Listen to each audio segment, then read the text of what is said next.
Je suis entré le matin de Noël avec mes 2 enfants, portant des cadeaux emballés et espérant passer les premières fêtes paisibles depuis mon divorce.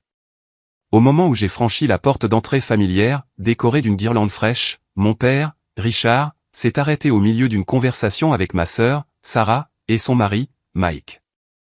Il s'est tourné vers moi, une froide désapprobation gravée sur son visage buriné, et a déclaré d'un ton sec, « Tout était paisible jusqu'à ce que tu arrives. » Mon fils de 6 ans, Tommy, a immédiatement baissé le regard vers le parquet poli, ses petites épaules affaissées par la honte.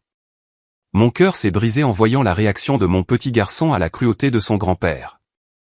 Je me suis agenouillé, j'ai embrassé doucement les cheveux bruns et doux de Tommy, et j'ai regardé mon père droit dans les yeux. Alors mon argent s'en va avec moi. Le silence qui a suivi mes paroles semblait suffocant. Sarah s'est agitée inconfortablement sur le canapé en cuir, son pull de Noël semblant soudain trop vif pour l'obscurité qui emplissait la pièce. Mike a fait semblant d'étudier l'écran de son smartphone avec une intensité inhabituelle, souhaitant clairement pouvoir disparaître complètement. Ma fille de 4 ans, Emma, a immédiatement senti la tension et s'est serrée contre ma jambe, ses petits doigts agrippant mon jean avec une force désespérée. Debout dans ce salon que j'avais aidé à rénover 18 mois plus tôt, je réfléchissais à quel point nos dynamiques familiales étaient devenues tordues. L'ironie me brûlait comme de l'acide. Depuis 2 ans, depuis que Richard avait perdu son poste à l'usine de pièces automobiles où il avait travaillé pendant 23 ans, j'étais devenu sa bouée de sauvetage financière. Chaque mois, $1 800 quittaient mon compte courant pour couvrir son paiement hypothécaire. 400 autres disparaissaient pour maintenir l'électricité, le gaz et l'eau. Les impôts fonciers, les primes d'assurance et ses médicaments sur ordonnance après sa légère crise cardiaque du printemps dernier provenaient tous de mon salaire de chef de chantier. Je travaillais 60 heures par semaine, parfois 70, pour m'assurer que mon père maintenait le style de vie confortable qu'il avait connu toute sa vie d'adulte. Pendant que je conduisais une camionnette de 15 ans avec 200 000 miles au compteur et des sièges usés, Richard profitait de sa maison de 2000 pieds carrés avec le nouveau toit que j'avais financé.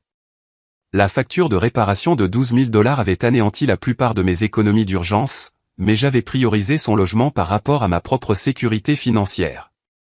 Tommy se tenait figé à côté du sapin de Noël, ses lumières scintillantes se reflétant dans les larmes qui se formaient dans ses jeunes yeux.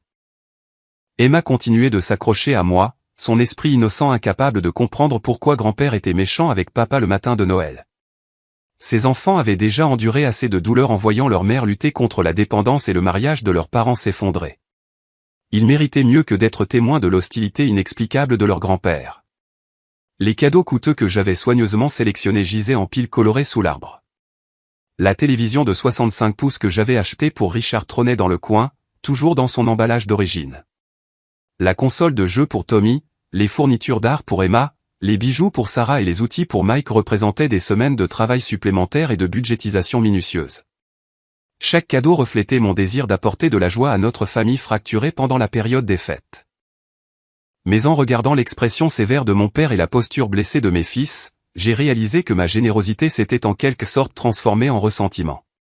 L'homme que j'avais soutenu financièrement sans poser de questions traitait maintenant mes cadeaux comme un fardeau, mes enfants comme des intrus malvenus dans une maison que je payais littéralement pour entretenir. J'ai commencé à rassembler méthodiquement les cadeaux que j'avais apportés, les remettant dans leur sac de course avec une détermination calme. Richard regardait depuis son fauteuil inclinable, la mâchoire serrée dans un défi obstiné, croyant apparemment que je faisais des menaces en l'air. Sarah a finalement pris la parole, sa voix à peine plus qu'un murmure. « Jacques, peut-être devrions-nous tous nous calmer et profiter de Noël ensemble. » J'ai continué à ramasser les cadeaux, mes mouvements délibérés et sans hâte. Les nouveaux manteaux d'hiver pour les enfants, le bourbon coûteux pour Richard, le chèque cadeau pour un spa pour Sarah. Chaque article représentait des heures de mon travail, des sacrifices que j'avais faits volontairement par amour et par obligation familiale. Pourtant, d'une manière ou d'une autre, mes efforts avaient créé un environnement où mon père se sentait en droit de m'humilier devant mes enfants. Quand j'ai ramassé la boîte de la télévision, Richard a finalement bougé. Il m'a suivi vers la porte d'entrée, ses pantoufles traînant sur le parquet que j'avais aidé à refaire 2 étés auparavant. « Qu'est-ce que tu crois faire exactement, Jacques ?» Sa question flottait dans l'air froid de décembre alors que je chargeais la télévision dans la benne de ma camionnette. Tommy et Emma regardaient depuis l'embrasure de la porte, la confusion remplaçant leur excitation antérieure du matin de Noël. Je leur avais promis de merveilleuses vacances avec leur grand-père, leur tante et leur oncle. Au lieu de cela, il assistait à la destruction de relations sur lesquelles il comptait pour leur stabilité. Je reprends mes cadeaux avec moi, papa, ainsi que tout le reste que je fournis. La prise de conscience commençait à poindre dans ses yeux, mais sa fierté l'empêchait de reculer. 20 ans à être le patriarche de la famille, à prendre des décisions et à attendre l'obéissance ne l'avait pas préparé à ce moment de responsabilité. Richard avait passé des mois à se plaindre de ma présence aux réunions de famille, malgré le fait que mes contributions financières maintenaient son ménage à flot. Il critiquait mon rôle de parent, remettait en question mon éthique de travail et faisait des commentaires subtils sur mon divorce comme preuve de mes défauts de caractère. Pourtant, lorsque les paiements hypothécaires arrivaient à échéance, lorsque les appareils électroménagers devaient être remplacés, lorsque les factures médicales arrivaient, j'étais toujours son premier appel. Cette dynamique tordue avait créé une prison pour nous deux.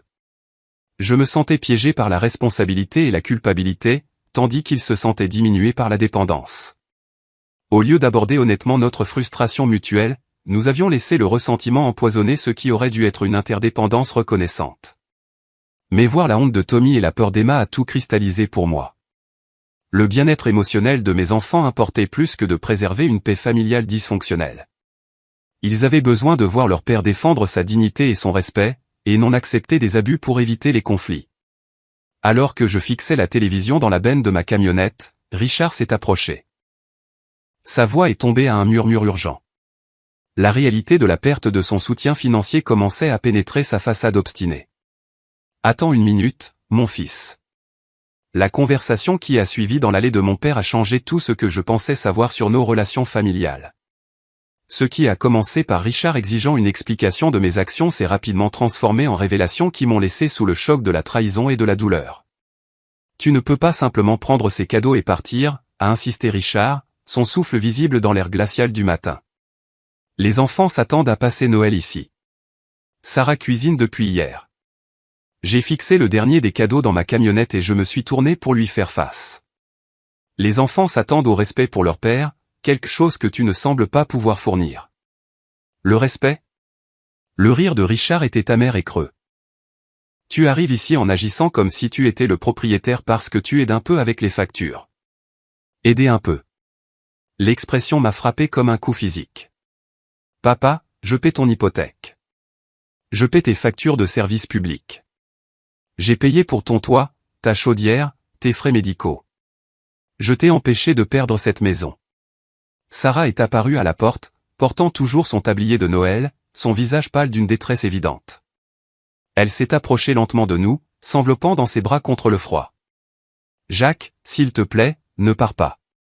On peut arranger ça. »« Vraiment, Sarah ? » Parce que je commence à me demander ce qui se passe exactement dans mon dos.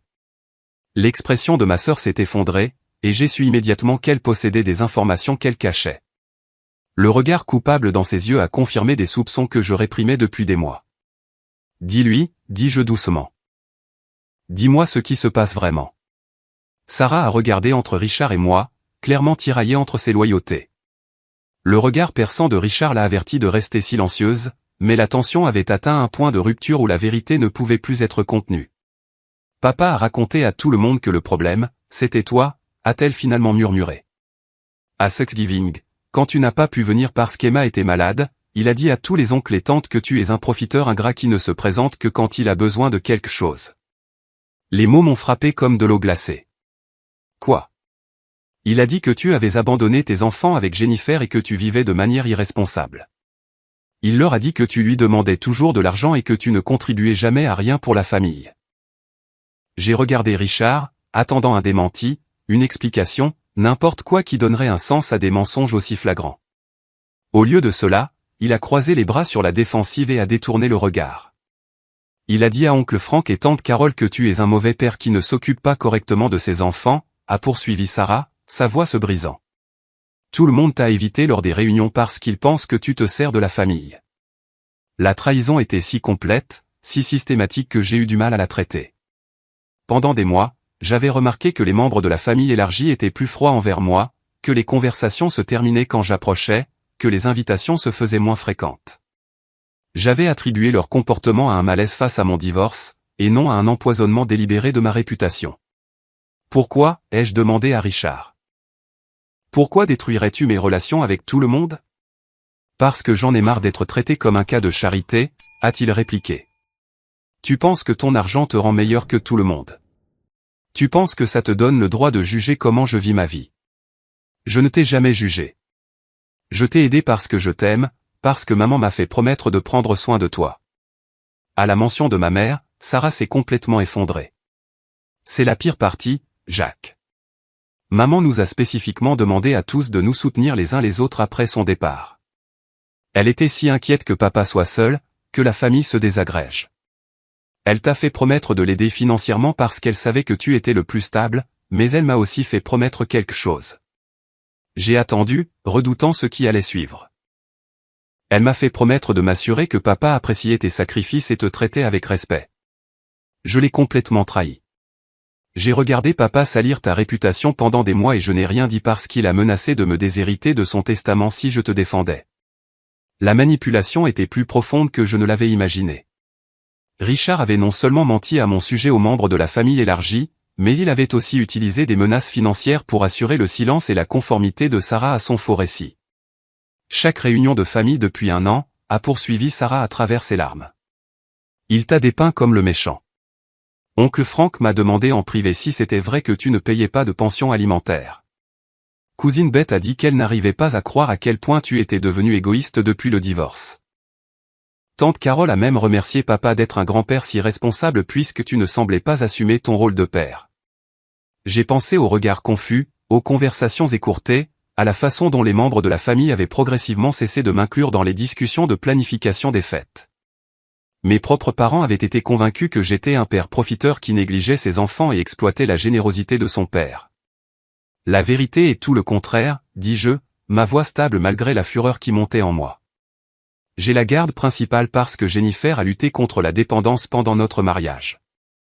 Je fais des doubles gardes pour subvenir aux besoins de mon foyer et du tien.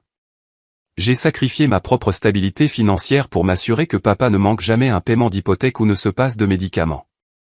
Le visage de Richard est devenu rouge de colère et d'embarras. Être confronté à la réalité de ses mensonges devant Sarah lui a enlevé la capacité de maintenir son faux récit. Tu veux de la gratitude pour faire ce que tout fils décent devrait faire, a-t-il exigé. Je veux de l'honnêteté. Je veux que mes enfants soient traités avec gentillesse. Je veux que ma famille connaisse la vérité sur le genre de père et de fils que je suis réellement. Sarah pleurait maintenant, le poids de moi de complicité s'abattant sur elle.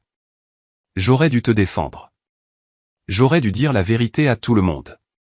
Mais papa a dit que si je contredisais ces histoires, il laisserait tout à des œuvres de charité et nous couperait complètement les vivres à tous les deux.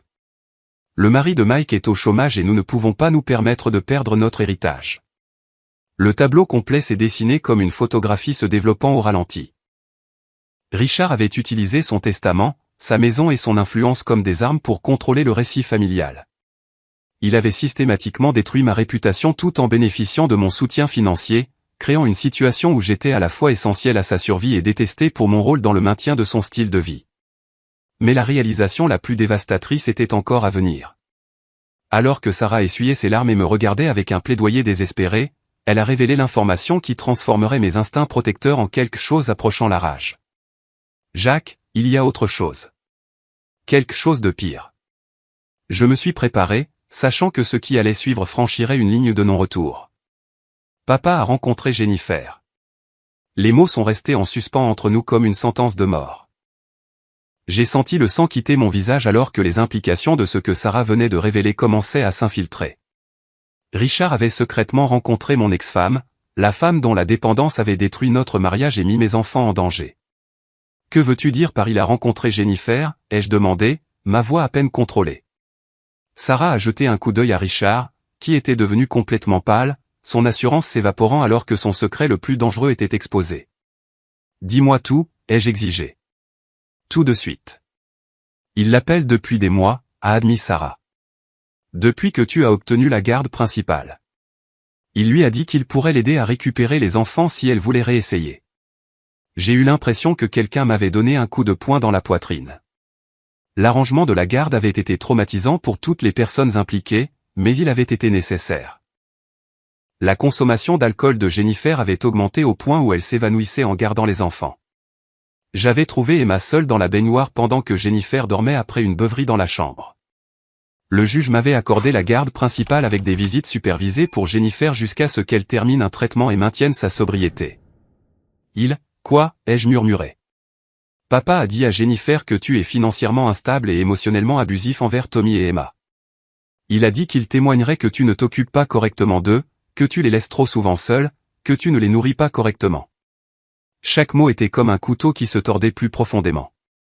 Mon père avait monté un dossier contre ma capacité parentale tout en acceptant simultanément mon soutien financier pour sa propre survie. Il a pris des photos, a poursuivi Sarah, sa voix se brisant. Des photos des enfants quand ils ont l'air fatigués ou contrariés. Il prétend que c'est la preuve que tu ne t'occupes pas correctement d'eux. Le week-end dernier, quand tu les as amenés après le match de football de Tommy, il a pris des photos de l'air en sueur et sale et a dit que cela prouvait que tu ne maintenais pas leur hygiène. Je me suis souvenu de cet après-midi. L'équipe de Tommy avait joué dans des conditions boueuses et les deux enfants étaient épuisés d'avoir couru dans la chaleur. Ils étaient heureux et excités de raconter à leur grand-père le match, mais j'avais remarqué que Richard agissait étrangement, s'éloignant pour utiliser son téléphone à plusieurs reprises. Il a aussi coaché Tommy, a murmuré Sarah, et cette révélation m'a frappé le plus durement. Il lui a appris à dire des choses négatives sur le fait de vivre avec toi, lui posant des questions suggestives pour savoir si papa le rendait parfois triste ou effrayé. Soudain, tout le comportement récent de Tommy a pris un sens horrible. Le garçon de 6 ans était devenu renfermé et anxieux ces dernières semaines, posant des questions étranges pour savoir si je l'aimais, s'il était assez sage, s'il allait devoir retourner vivre avec maman. J'avais attribué sa régression émotionnelle à un ajustement normal post-divorce, mais c'était en fait le résultat d'une manipulation psychologique systématique par son propre grand-père. Jennifer doit déposer une demande de garde exclusive le lendemain de Noël, a dit Richard doucement, parlant pour la première fois depuis que Sarah avait commencé à révéler ses manigances. J'ai déjà fourni une déclaration sous serment détaillant tes échecs en tant que père. La chronologie s'est cristallisée avec une clarté écœurante. Richard avait prévu de profiter du dîner et des cadeaux de Noël financés par mon travail, puis de soutenir une action en justice conçue pour m'enlever mes enfants. Il avait joué un jeu à long terme, sapant ma parentalité tout en bénéficiant de mes sacrifices financiers. Tu as menti aux membres de la famille sur mon caractère tout en travaillant secrètement à détruire ma relation avec mes enfants, dis-je, ma voix stable malgré la rage qui montait en moi. Tout en vivant dans une maison que je paie, en mangeant de la nourriture que j'aide à fournir, en profitant de confort que je rends possible. Ces enfants appartiennent à leur mère, a répondu Richard, tentant de justifier sa trahison. Un homme qui ne peut même pas maintenir son propre mariage ne devrait pas être digne de confiance avec des enfants. La cruauté de cette déclaration, prononcée le matin de Noël alors que mes enfants confus attendaient à l'intérieur, a révélé la profondeur du ressentiment et de la manipulation de Richard. Il avait utilisé mon divorce, mes difficultés financières et même le bien-être de mes enfants comme des armes pour servir son besoin psychologique de reprendre le contrôle et la supériorité dans notre relation. J'ai regardé Tommy par la fenêtre, toujours debout à côté du sapin de Noël, la tête baissée, et Emma pressée contre la vitre, nous regardant nous disputer. Ces enfants innocents étaient devenus des pions dans le jeu tordu de vengeance de leur grand-père contre des offenses imaginaires et une fierté blessée. Jennifer a accepté ça? Ai-je demandé à Sarah. Elle a peur, a admis Sarah. Papa l'a convaincu que tu prévois de déménager loin et de l'empêcher de voir les enfants. Il lui a dit que tu disais des choses terribles sur elle à Tommy et Emma, les retournant contre leur mère. Plus de mensonges, plus de manipulation. La vérité était que j'encourageais les enfants à maintenir une relation aimante avec Jennifer pendant qu'elle travaillait sur sa sobriété. Je n'avais jamais rien dit de négatif sur leur mère en leur présence, comprenant à quel point cela serait dommageable pour leur développement émotionnel. Richard avait créé des griefs fictifs des deux côtés, convainquant Jennifer que j'aliénais les enfants d'elle tout en montant simultanément un dossier prouvant que j'étais un père inapte. Son plan exigeait qu'il soit la solution à des problèmes qu'il avait inventés, se positionnant comme le grand-père inquiet, protégeant tout le monde de mes prétendues défaillances. Le dépôt de la demande est prévu pour demain? Ai-je demandé. Jeudi matin, a confirmé Richard. L'avocat de Jennifer estime que la déclaration sous serment et les photographies fournissent des preuves suffisantes pour une modification d'urgence de la garde. J'ai pensé aux frais de justice, au traumatisme pour les enfants, aux dommages potentiels à leur sentiment de sécurité et de stabilité. Même si la requête de Jennifer échouait, le processus ferait subir à Tommy et Emma une autre évaluation douloureuse de leur situation de vie.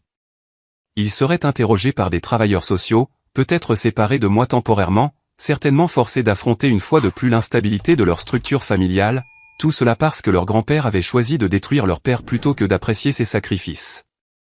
Mais alors que je me tenais là, dans l'air froid du matin, absorbant toute l'étendue de la trahison de Richard, j'ai réalisé que quelque chose de crucial avait changé en moi. L'homme qui m'avait élevé, qui m'avait enseigné la responsabilité et la loyauté familiale, avait systématiquement violé chaque principe qu'il prétendait représenter. Il avait perdu tout droit à ma protection, à mon soutien ou à ma considération. Le temps de préserver une fausse paix à tout prix était révolu. Mes enfants avaient besoin de voir leur père se battre contre l'injustice, peu importe qui la perpétrait. J'ai sorti mon téléphone et j'ai commencé à faire défiler mes contacts à la recherche du numéro du service client de ma banque. « Qu'est-ce que tu fais ?» a demandé Richard, soudainement nerveux. « J'appelle ma banque », ai-je répondu calmement. « Il est temps d'annuler certains paiements automatiques. » Ce qui s'est passé ensuite a été les 15 minutes les plus décisives de ma vie d'adulte. Debout dans cette allée, le téléphone collé à l'oreille, j'ai systématiquement démantelé la fondation financière qui avait permis la trahison et la manipulation de Richard.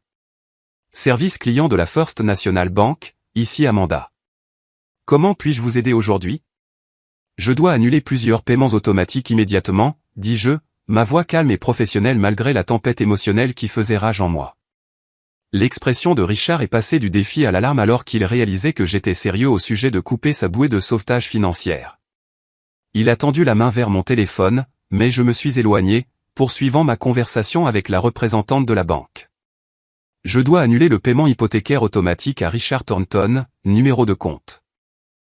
J'ai récité les informations de mémoire, ayant mis en place ces paiements lors d'un moment de crise 2 ans plus tôt, lorsque Richard faisait face à une saisie. Monsieur, je vois que ce paiement est prévu pour demain, 26 décembre. Souhaitez-vous que j'arrête également ce paiement? Oui, annulez celui-là et tous les futurs paiements à ce compte. Richard gesticulait frénétiquement, articulant le mot « non » à plusieurs reprises, mais je continuais méthodiquement à détruire les arrangements financiers qui avaient maintenu son style de vie confortable. Je dois également annuler les paiements automatiques à Atlantic Energy, numéro de compte. Le paiement de la compagnie d'électricité qui avait gardé ses lumières allumées pendant 2 hivers. Et le paiement automatique à la City Waterworks. Le service public qui assurait des douches chaudes et de la vaisselle propre. Sarah regardait avec une horreur croissante alors qu'elle commençait à calculer les implications financières. Sans mon soutien, Richard serait en défaut de paiement de son hypothèque dans les 30 jours, perdrait ses services publics dans les 2 semaines et ferait face à une catastrophe financière immédiate. Enfin, je dois annuler le paiement automatique à la First Credit Union pour le prêt automobile numéro. Le paiement de la voiture pour la berline que Richard conduisait à ses rendez-vous chez le médecin et pour faire les courses. Tous les paiements ont été annulés avec succès, Monsieur Thornton. Y a-t-il autre chose que je puisse faire pour vous aujourd'hui?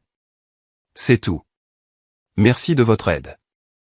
J'ai mis fin à l'appel et j'ai immédiatement ouvert mon application bancaire pour confirmer les annulations. 6 paiements automatiques totalisant près de $3000 par mois étaient maintenant terminés. L'argent qui avait quitté mon compte pendant 24 mois consécutifs resterait désormais disponible pour les besoins de mes enfants et ma propre reprise financière. Richard a regardé l'écran de mon téléphone alors que je lui montrais les numéros de confirmation pour chaque annulation. La réalité de sa situation commençait à pénétrer son choc et son déni. « Tu ne peux pas être sérieux à ce sujet, dit-il, la voix tremblante. Je ne peux pas me permettre ces paiements seuls. Tu aurais dû y penser avant de décider de détruire ma relation avec mes enfants, ai-je répondu. Laisse-moi te détailler exactement ce que tu as pris pour acquis. J'ai sorti un petit carnet de la boîte à gants de ma camionnette où je suivais les dépenses familiales à des fins fiscales et j'ai commencé à lire les chiffres à voix haute.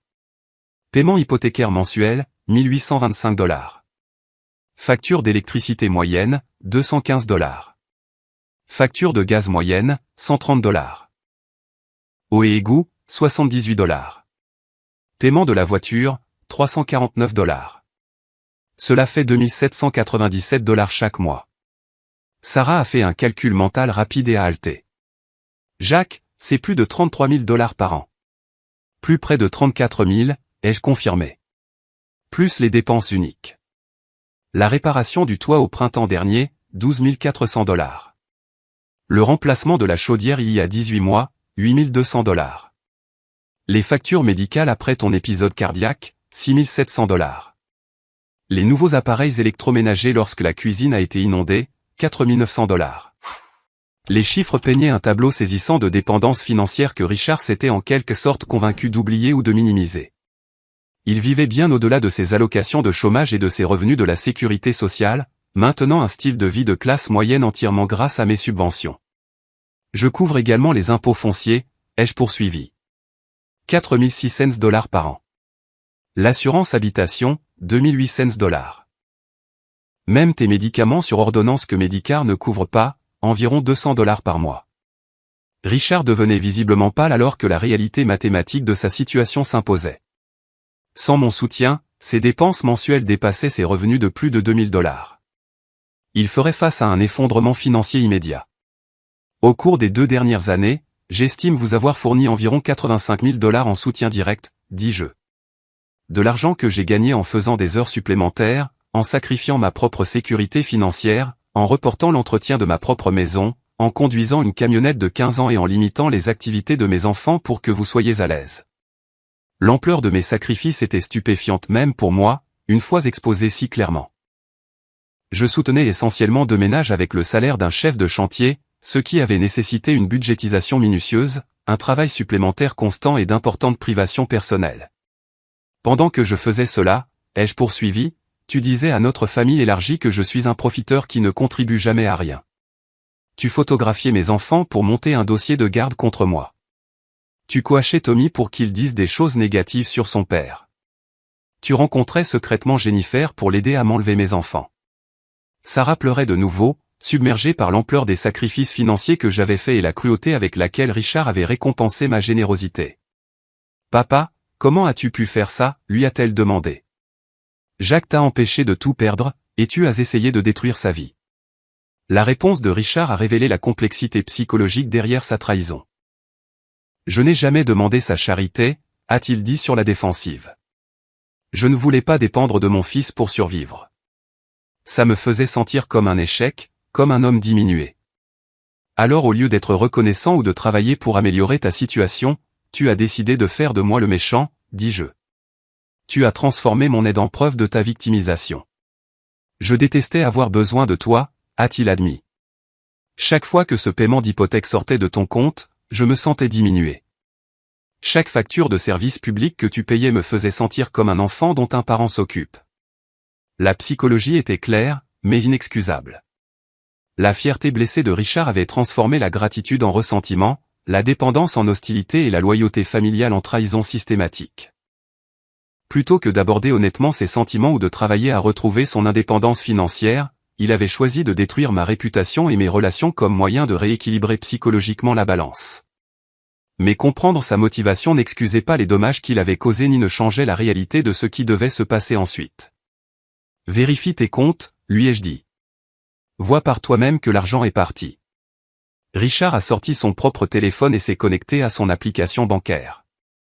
La couleur a quitté son visage alors qu'il voyait le solde de son compte courant et l'absence de dépôt en attente qui avait été automatiquement programmé pour le lendemain. Jacques, s'il te plaît, dit-il, la voix brisée.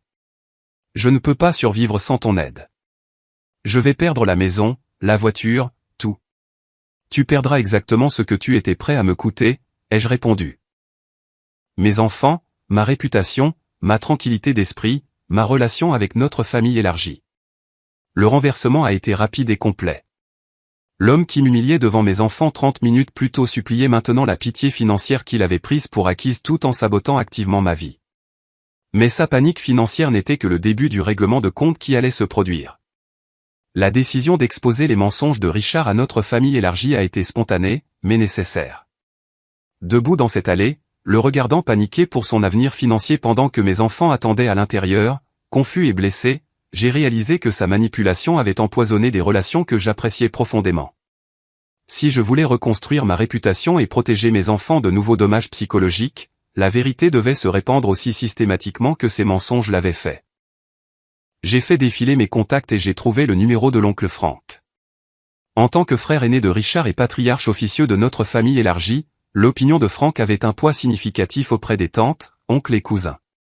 Si Richard avait convaincu Frank que j'étais irresponsable et ingrat, ses croyances avaient probablement influencé la perception de tout le monde à mon égard. Oncle Frank, c'est Jacques. Je sais que c'est le matin de Noël, mais je dois te dire quelque chose d'important sur ce qui se passe dans notre famille. Richard a de nouveau essayé d'attraper mon téléphone, mais je me suis éloigné davantage. Ma voix portait clairement dans l'air froid. Sarah est restée figée entre nous, tiraillée entre la protection de son père et le soutien de la vérité. Je t'appelle pour te faire savoir que je viens de découvrir que papa ment à la famille à mon sujet depuis des mois. Les histoires selon lesquelles je suis irresponsable et ne contribue pas à la famille sont complètement fausses. La voix de Frank était immédiatement concernée. Que veux-tu dire, mon fils? Depuis 2 ans, je paie l'hypothèque de papa, ses factures de services publics, le paiement de sa voiture et ses frais médicaux. J'ai dépensé plus de 80 000 $ pour l'empêcher de perdre sa maison. Pendant que je faisais cela, il racontait à tout le monde que je suis un profiteur qui ne se présente que quand j'ai besoin de quelque chose. Le silence à l'autre bout du fil a duré plusieurs secondes avant que Frank n'explose. Il nous a dit que tu lui demandais constamment de l'argent et que tu ne le remboursais jamais. Il a dit que tu avais abandonné tes enfants avec ton ex-femme et que tu vivais de manière irresponsable. Oncle Frank, j'ai la garde principale de Tommy et Emma parce que Jennifer a lutté contre la dépendance. Je travaille 60 à 70 heures par semaine pour subvenir aux besoins de mon foyer et de celui de papa. Je ne lui ai pas demandé un sou depuis plus de 2 ans. Fils de... Frank s'est repris en se souvenant que c'était le matin de Noël. Jacques, ça explique tellement de choses. Nous nous demandions tous comment Richard pouvait se permettre son style de vie avec le chômage et la sécurité sociale, et nous ne comprenions pas pourquoi tu semblais si distant lors des réunions de famille. J'étais distant parce que tout le monde me traitait comme si je me servais de la famille, ai-je expliqué.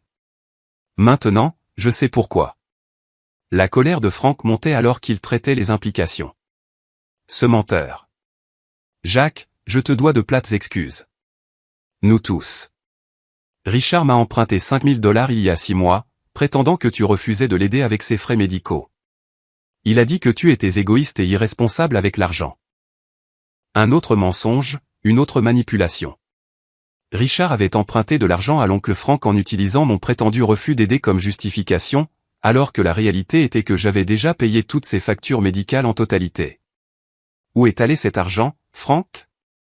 Ai-je demandé, soupçonnant que la réponse serait révélatrice. Il a dit qu'il l'utilisait pour des factures médicales, mais Carole l'a vu au casino à Atlantic City le mois dernier. Elle a trouvé étrange qu'il puisse se permettre de jouer alors qu'il était censé avoir des difficultés financières. Le schéma de tromperie était encore pire que je ne l'avais imaginé. Richard avait non seulement menti sur mon caractère pour manipuler les relations familiales, mais il avait aussi utilisé ses mensonges pour extorquer de l'argent à d'autres parents, de l'argent qu'il avait ensuite gaspillé au jeu et pour ses loisirs. Je dois appeler tout le monde, ai-je dit à Frank. Ça a trop duré, et la vérité doit éclater. Fais-le, mon fils. Et Jacques, je suis fier de toi d'avoir pris soin de ton père, même quand il ne le méritait pas. Ça montre un vrai caractère. La validation de l'oncle Frank m'a donné la force de continuer à passer les appels difficiles. J'ai ensuite contacté tante Carole, expliquant la réalité financière et les mensonges systématiques de Richard sur mon caractère et ma parentalité. Oh, mon Dieu, Jacques, a-t-elle dit après avoir entendu la vérité. J'ai eu si pitié de Richard, pensant que tu profitais de lui. Il a brossé un tel tableau de toi comme étant irresponsable et exigeant. Je l'ai même remercié le mois dernier d'être un si bon grand-père puisque tu ne semblais pas assumer ton rôle de père. La douleur d'apprendre à quel point Richard avait détruit ma réputation était intense, mais aussi motivante. Chaque conversation révélait une nouvelle couche de manipulation, une autre relation familiale qui avait été empoisonnée par ses mensonges. Il a emprunté de l'argent à Frank, prétendant que je refusais de l'aider avec les frais médicaux, ai-je dit à Carole. Mais j'ai payé toutes les dépenses médicales qu'il a eues depuis 2 ans. Ce serpent, a dit Carole sans détour. Jacques, je veux que tu saches que plusieurs d'entre nous s'inquiétaient des histoires de Richard. Elles n'ont jamais tout à fait collé, surtout en connaissant ta mère et la façon dont elle vous a élevés, les garçons. Mais nous ne voulions pas le questionner directement parce qu'il semblait si contrarié par la situation. J'ai passé l'heure suivante à appeler systématiquement des cousins, des tantes et des oncles, expliquant la vérité sur mon soutien financier à Richard et les mensonges qu'il avait répandus sur mon caractère et ma parentalité. Chaque conversation était à la fois douloureuse et libératrice, révélant l'étendue des dégâts tout en commençant le processus de réparation. La cousine Bette était mortifiée. Jacques, je suis tellement désolé. Papa nous a dit que tu étais devenu égoïste et irresponsable depuis ton divorce. Nous pensions que tu profitais de la gentillesse de l'oncle Richard. Je n'avais aucune idée que c'était toi qui le soutenais. Il a essayé de monter un dossier de garde contre moi avec mon ex-femme, ai-je expliqué, en utilisant des mensonges sur ma parentalité et ma stabilité financière. C'est horrible, a répondu Beth. Écoute, mon mari travaille en droit de la famille. Si tu as besoin de références de moralité ou de témoignages sur la manipulation de Richard, nous te fournirons tout le soutien dont tu as besoin. L'offre de soutien juridique était inattendue et profondément significative. Alors que je continuais à passer des appels, des offres similaires ont émergé de membres de la famille qui se sentaient coupables de leur traitement envers moi et en colère contre la tromperie de Richard. L'oncle Pet a proposé d'écrire une déclaration détaillée sur les mensonges de Richard et mon vrai caractère. Le cousin d'Annie, qui travaillait comme travailleur social, s'est porté volontaire pour fournir un témoignage professionnel sur les dommages psychologiques que Richard avait causés en manipulant mes enfants. Tante Linda a dit qu'elle appellerait directement Jennifer pour lui expliquer ce que Richard avait vraiment fait et pourquoi ses déclarations sur ma parentalité étaient fausses. Au moment où j'ai terminé les appels, Richard était assis sur les marches de son Porsche, la tête entre les mains, l'ampleur de l'effondrement de ses mensonges l'accablant. Sarah était rentrée à l'intérieur pour réconforter mes enfants, qui étaient confus sur la raison pour laquelle le matin de Noël s'était transformé en un tel désastre. Ils m'appellent tous, a dit Richard doucement.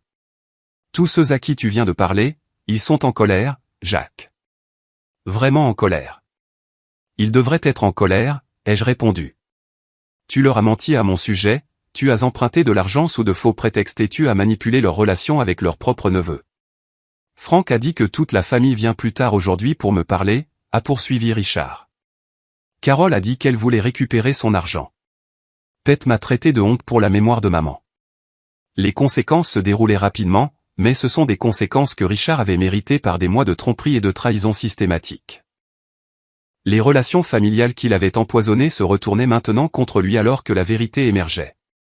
Mais l'appel le plus important était encore à venir, et il déterminerait si la manipulation de Richard avait endommagé de manière permanente ma relation avec mes enfants. L'appel téléphonique qui a tout changé est arrivé à 14h30 cet après-midi-là. Le nom de Jennifer est apparu sur mon identifiant d'appel alors que j'aidais Tommy et Emma à comprendre pourquoi nous avions quitté la maison de grand-père si soudainement. Il posait des questions difficiles sur les relations familiales et les traditions de Noël, des questions qui me brisaient le cœur car leur confiance innocente avait été utilisée comme une arme contre leur propre bien-être. Jacques, c'est Jennifer. Nous devons parler. Sa voix semblait différente de ce à quoi je m'attendais, moins conflictuelle, et plus confuse qu'hostile. Je suis entré dans la cuisine pendant que les enfants regardaient un film de Noël dans le salon, ayant besoin d'intimité pour ce que je soupçonnais être une conversation cruciale. Je viens de raccrocher avec ta tante Carole, a poursuivi Jennifer. Elle m'a dit des choses sur ton père que je dois comprendre. Mon cœur a commencé à s'emballer alors que je réalisais les implications. Carole avait tenu sa promesse de contacter directement Jennifer et de lui expliquer la vérité sur la manipulation de Richard.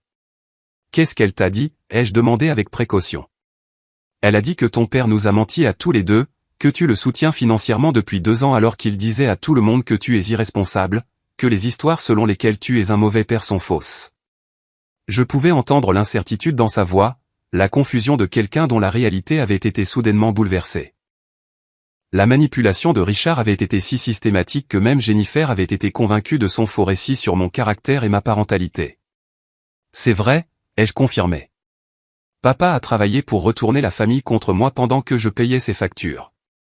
Il a coaché Tommy pour qu'il dise des choses négatives sur le fait de vivre avec moi. Oh mon Dieu, a murmuré Jennifer. Jacques, je suis tellement désolé. Je pensais. Il m'a convaincu que tu prévoyais de déménager loin avec les enfants. Il a dit que tu les empoisonnais contre moi, qu'ils avaient peur de me rendre visite. L'ampleur des mensonges de Richard était encore plus grande que je ne l'avais compris. Il avait non seulement convaincu Jennifer que j'étais un père inapte, mais aussi que j'aliénais activement les enfants de leur mère. En créant des griefs fictifs des deux côtés, il s'était positionné comme la solution à des problèmes qu'il avait inventés. Je n'ai jamais rien dit de négatif sur toi aux enfants, lui ai-je dit sincèrement. Je veux qu'ils aient une bonne relation avec nous deux. Je le sais maintenant, dit-elle, la voix brisée. ta tante a expliqué à quel point tu as travaillé dur pour soutenir ton père tout en prenant la garde principale après que ma consommation d'alcool soit devenue incontrôlable. Elle a dit que tu encourageais les enfants à m'aimer, même quand il aurait été plus facile de les retourner contre moi. La conversation a révélé à quel point Richard nous avait manipulés tous les deux, convainquant Jennifer que j'étais son ennemi tout en montant simultanément un dossier prouvant que j'étais un parent inapte. Son plan exigeait que nous restions méfiants et hostiles l'un envers l'autre plutôt que de travailler ensemble pour le bien de nos enfants. Le dépôt de la demande de garde ai-je dit, Carole t'en a parlé. Je ne dépose rien, a dit fermement Jennifer. Jacques, j'étais si confuse et effrayée parce que ton père me disait que j'ai failli faire une terrible erreur, mais je sais que tu es un bon père. Je sais que ces enfants sont en sécurité et heureux avec toi. Le soulagement était immense. Le plan le plus dangereux de Richard s'était effondré avant de pouvoir détruire ma relation avec mes enfants. La décision de Jennifer de faire confiance à la vérité plutôt qu'à sa manipulation signifiait que Tommy et Emma ne seraient pas soumis à une autre bataille de garde traumatisante. Il m'a montré des photos, a poursuivi Jennifer. Des photos des enfants l'air fatigués ou contrariés, prétendant que c'était la preuve que tu ne t'occupes pas correctement d'eux. Mais Carole m'a aidé à comprendre qu'il documentait des moments normaux de l'enfance et les déformait en preuve de négligence. Le match de football du week-end dernier, ai-je dit, comprenant. Il a pris des photos d'eux après qu'ils aient joué dans la boue. C'est exactement ça. Il m'a montré ces photos et a dit que cela prouvait que tu ne maintenais pas leur hygiène ou ne les supervisais pas adéquatement, mais ce n'étaient que des enfants qui avaient fait du sport et s'étaient amusés. La manipulation psychologique avait été sophistiquée et cruelle, prenant des moments innocents d'activité enfantine et les recadrant en preuve d'échec parental. Richard avait compris que la culpabilité de Jennifer concernant ses propres luttes contre la dépendance la rendrait particulièrement sensible aux accusations sur ma parentalité. Il y a autre chose, a dit Jennifer. Il m'appelle depuis des semaines, me posant des questions suggestives pour savoir si tu as déjà semblé en colère ou impatient avec les enfants. Il essayait de me faire me souvenir d'interactions négatives qu'il pourrait utiliser comme munition. Lui as-tu donné quelque chose qu'il pourrait utiliser? Ai-je demandé, inquiet de ce que Jennifer aurait pu dire lors des expéditions de pêche psychologique de Richard. Non, parce qu'il n'y avait rien à lui donner, a-t-elle dit. Jacques, même pendant nos pires moments, même quand je buvais et que notre mariage s'effondrait, je ne t'ai jamais vu être autre chose que patient et aimant avec Tommy et Emma. C'est pourquoi ces accusations n'ont jamais tout à fait eu de sens pour moi. La validation signifiait tout. Malgré la douleur de notre divorce et ses propres luttes, Jennifer avait maintenu une évaluation honnête de mon caractère en tant que père. La manipulation de Richard l'avait confuse et effrayée, mais elle n'avait pas complètement surmonté sa connaissance directe de ma parentalité. Je veux faire quelque chose pour aider à arranger ça, a poursuivi Jennifer. Les mensonges de ton père auraient pu détruire la stabilité et la sécurité de nos enfants. Ils auraient pu leur faire subir une autre évaluation de garde traumatisante sans aucune raison, si ce n'est son besoin tordu de vengeance. Que veux-tu faire, ai-je demandé. Je veux l'appeler directement et lui dire que je sais qu'il a menti. Je veux qu'il comprenne que sa manipulation a échoué, et que toi et moi allons travailler ensemble pour protéger nos enfants de ces jeux psychologiques. L'idée que Jennifer confronte directement Richard était à la fois attrayante et préoccupante. Son désespoir augmentait à mesure que ses mensonges s'effondraient, et les personnes désespérées prenaient souvent des décisions dangereuses. Sois prudente, l'ai-je prévenu. Il est en train de tout perdre en ce moment. Son soutien financier est parti. La famille sait qu'il a menti, et ses plans s'effondrent. Les gens dans cette situation peuvent devenir imprévisibles. Je comprends, a-t-elle dit. Mais il doit savoir que sa manipulation a des conséquences, et nos enfants doivent voir que leurs parents sont unis pour les protéger. Après que Jennifer et moi ayons terminé notre conversation, j'ai ressenti un profond sentiment de soulagement, mêlé d'anticipation. Le plan le plus dangereux de Richard avait été neutralisé, mais le règlement de compte pour sa trahison était loin d'être terminé. À l'approche de la soirée, des voitures ont commencé à arriver chez Richard. La camionnette de l'oncle Frank, la berline de tante Carole, le SUV du cousin Pete. La réunion de famille élargie que Richard redoutait était sur le point de commencer, et il devrait faire face aux conséquences de ses mensonges et de sa manipulation systématique. À 18h, on a sonné à ma porte. J'ai ouvert pour trouver Richard debout sur mon porche, l'air débraillé et les yeux rouges d'épuisement et de larmes. Derrière lui, dans l'allée, je pouvais voir l'oncle Frank qui attendait dans sa camionnette. « Jacques » a dit Richard, sa voix à peine plus qu'un murmure. S'il te plaît, je dois te parler. À propos de quoi, ai-je demandé, ne l'invitant pas à l'intérieur où Tommy et Emma pourraient entendre une autre conversation d'adultes douloureuse. À propos d'arranger ça, de remettre les choses en ordre, de garder ma famille unie. L'homme qui m'humiliait devant mes enfants 12 heures plus tôt suppliait maintenant le pardon et la réconciliation, mais la transformation semblait plus motivée par le désespoir que par un remords sincère. La réunion de famille ne s'est pas bien passée, ai-je demandé. L'expression de Richard s'est complètement effondrée. Ils veulent que je rembourse l'argent que j'ai emprunté.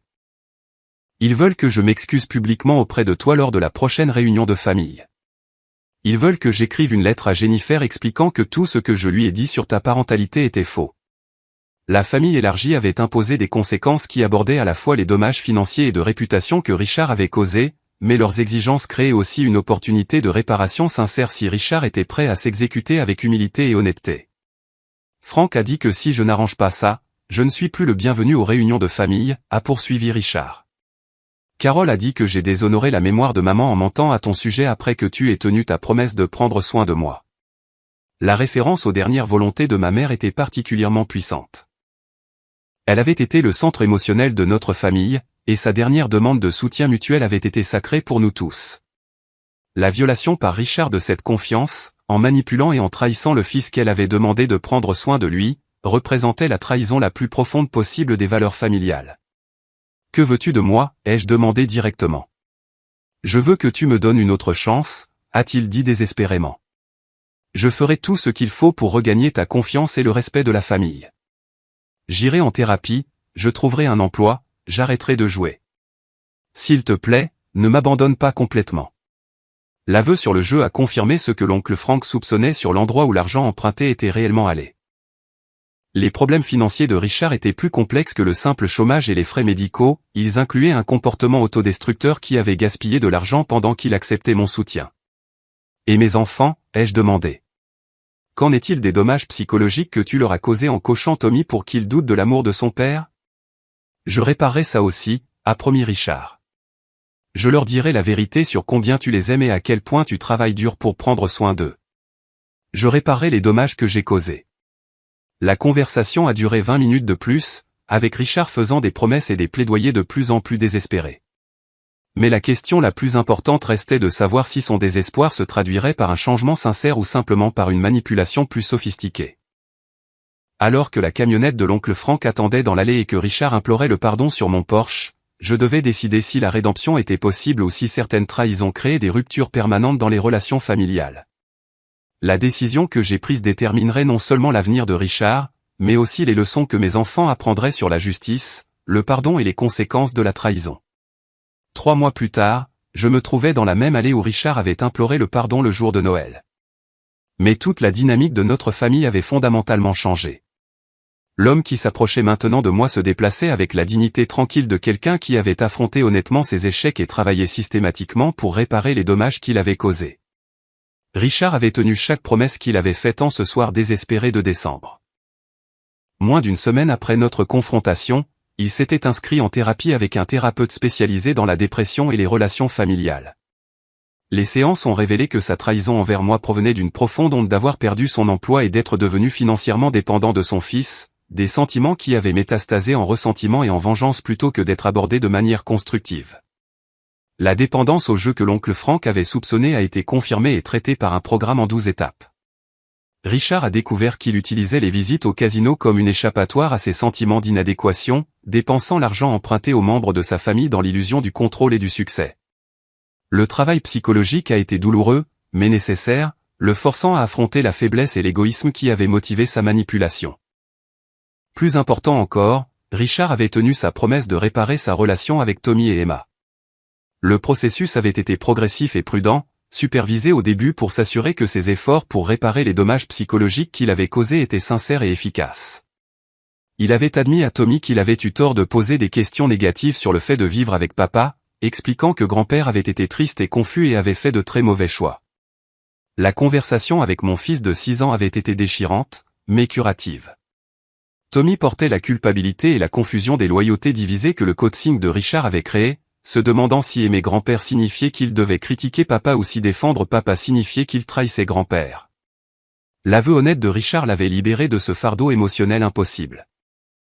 Richard avait également écrit la lettre à Jennifer que la famille avait exigée, rétractant formellement chaque accusation qu'il avait faite sur ma parentalité et reconnaissant les mensonges systématiques qu'il avait répandus.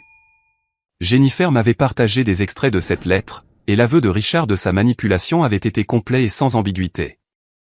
Mais le changement le plus significatif était peut-être la situation professionnelle de Richard. À 62 ans, il avait trouvé un travail à temps partiel dans une quincaillerie locale, un travail qui lui procurait à la fois un revenu et de la dignité. Le travail n'était pas suffisant pour couvrir toutes ses dépenses, mais il démontrait son engagement à réduire sa dépendance financière envers les membres de sa famille. Plus important encore, cela lui donnait un but et une estime de soi qui lui manquaient depuis son licenciement de l'usine. L'arrangement financier que nous avons finalement négocié reflétait ces changements. J'ai accepté d'aider avec les factures essentielles comme les services publics et les frais médicaux, mais Richard couvrait maintenant son paiement hypothécaire et son prêt automobile avec ses propres revenus et économies. L'aide que je fournissais était structurée comme un soutien temporaire pendant qu'il reconstruisait son indépendance financière, et non comme la subvention à durée indéterminée qui avait permis son ressentiment antérieur. Les relations familiales élargies avaient également été réparées grâce aux efforts systématiques de Richard pour reconnaître ses mensonges et sa manipulation. Il avait assisté à la réunion de la famille Martin en février et s'était publiquement excusé pour les fausses histoires qu'il avait répandues à mon sujet, expliquant la dépression et la honte qui avaient motivé son comportement tout en assumant l'entière responsabilité des dommages qu'il avait causés. L'oncle Frank avait été particulièrement magnanime au sujet de l'argent que Richard avait emprunté sous de faux prétextes, acceptant un plan de paiement qui permettait à Richard de rembourser la dette progressivement tout en maintenant sa dignité. Le pardon de la famille avait été conditionnel à l'engagement continu de Richard envers l'honnêteté et la croissance personnelle. Mais il avait aussi été sincère, une fois que ses efforts pour changer sont devenus évidents. Mais la transformation la plus profonde a été la relation de Richard avec mes enfants. Le grand-père qui avait manipulé les émotions de Tommy et photographié les moments innocents d'Emma pour monter un dossier de garde était devenu une source de stabilité et d'amour dans leur vie. Richard comprenait maintenant que son rôle était de soutenir ma parentalité, pas de la saper, et d'ajouter de la joie à la vie des enfants plutôt que de créer une confusion psychologique. Les matchs de football de Tommy étaient devenus des occasions pour 3 générations de se lier plutôt que des moments de photographie secrète et de diffamation. Richard applaudissait avec enthousiasme depuis la ligne de touche, tirait une fierté sincère du développement athlétique de son petit-fils, et offrait des encouragements et un soutien qui renforçaient ma propre parentalité plutôt que de la contredire. Emma avait été trop jeune pour comprendre pleinement les conflits d'adultes qui avaient éclaté à Noël, mais elle avait ressenti la tension et la confusion que la manipulation de Richard avait créée. Voir la gentillesse et le soutien constant de son grand-père au cours des mois suivants avait restauré son sentiment de sécurité familiale et de confiance. Le processus thérapeutique m'avait également aidé à comprendre mon propre rôle dans la facilitation d'une partie du dysfonctionnement qui avait conduit à la trahison de Richard. Mon désir d'honorer les dernières volontés de ma mère m'avait parfois empêché de fixer des limites appropriées ou d'aborder directement les comportements problématiques. Apprendre à aider les membres de la famille tout en maintenant le respect de soi et des attentes claires avait été une leçon cruciale au lendemain de notre crise de Noël. Alors que le printemps arrivait et que notre nouvelle dynamique familiale se stabilisait, j'ai réalisé que la trahison de Richard avait finalement forcé des changements positifs qui n'auraient peut-être jamais eu lieu autrement. Son désespoir de maintenir un faux récit sur son indépendance et mon caractère avait explosé de manière à rendre nécessaire une communication honnête et une véritable réparation des relations. La famille élargie était plus forte et plus connectée qu'elle ne l'avait été depuis des années. Jennifer et moi coopérions plus efficacement en tant que coparents, unis par notre expérience partagée de la manipulation de Richard et notre engagement à protéger nos enfants des conflits d'adultes. Tommy et Emma avaient un grand-père qui soutenait leur père plutôt que de le saper, et ils avaient appris de précieuses leçons sur l'honnêteté, la responsabilité et la possibilité de rédemption. En ce samedi particulier de mars, alors que je regardais Richard aider Tommy à s'entraîner à la batte dans le jardin pendant qu'Emma cueillait des fleurs pour un bouquet, j'ai réfléchi à la complexité de la justice et du pardon dans les relations familiales. La trahison de Richard avait été cruelle et systématique, motivée par l'égoïsme et la fierté plutôt que par un grief légitime. Le mal qu'il avait failli causer à ma relation avec mes enfants était impardonnable en théorie. Mais les familles ne sont pas des institutions abstraites régies par des principes rigides de justice. Ce sont des collections d'êtres humains imparfaits dont les vies sont entrelacées de manière à rendre une séparation permanente traumatisante pour toutes les personnes impliquées. La volonté de Richard d'affronter honnêtement ses échecs et de travailler constamment pour réparer les dommages qu'il avait causés avait rendu le pardon possible sans exiger que j'oublie ou que je minimise sa trahison. La leçon que j'ai apprise au cours de ces mois douloureux est que la vraie force exige parfois de protéger les limites et d'exiger des comptes, même des personnes que nous aimons. Permettre un comportement destructeur par loyauté mal avisée ou par peur du conflit conduit souvent à des dommages plus importants qu'une confrontation honnête. Mes enfants avaient besoin de voir leur père défendre sa dignité et son respect, et non accepter des abus pour préserver une fausse paix. Mais ils avaient aussi besoin de voir que la rédemption est possible lorsque quelqu'un s'engage sincèrement à changer. La transformation de Richard de traître manipulateur à grand-père solidaire avait montré à Tommy et Emma que les gens peuvent reconnaître leurs erreurs et travailler pour devenir meilleurs. Cette leçon sur la possibilité de croissance et de réparation leur servirait bien alors qu'ils navigueraient dans leurs propres relations tout au long de leur vie. Alors que le soleil de l'après-midi projetait de longues ombres sur le jardin et que le rire de mes enfants se mêlait à la voix encourageante de Richard, j'ai ressenti un profond sentiment de paix qui manquait à notre famille depuis bien trop longtemps. La justice avait été rendue par les conséquences et la responsabilité, mais la miséricorde avait également été étendue par l'opportunité de rédemption. L'homme qui m'avait humilié devant mes enfants le matin de Noël était devenu quelqu'un qui célébrait leur réussite et soutenait leur développement émotionnel. Le père qui avait essayé de détruire ma réputation tout en acceptant mon soutien financier était devenu quelqu'un qui assumait la responsabilité de ses actes et travaillait pour mériter le pardon par un changement constant. Plus important encore, Tommy et Emma avaient appris que leur père se battrait pour leur bien-être et leur dignité tout en modélisant également les valeurs de pardon et de rédemption lorsque ces combats étaient gagnés. Ils avaient vu que les relations familiales exigent à la fois des limites et de la grâce, à la fois la responsabilité et la miséricorde. Alors que nous nous réunissions autour de la table du dîner ce soir-là, Richard a offert une bénédiction qui reconnaissait le voyage douloureux que nous avions parcouru ensemble et la gratitude que nous ressentions tous pour l'opportunité de reconstruire nos relations sur une base d'honnêteté et de respect. Le matin de Noël qui avait commencé par la trahison et l'humiliation avait finalement conduit à une compréhension plus profonde et à des liens familiaux plus forts.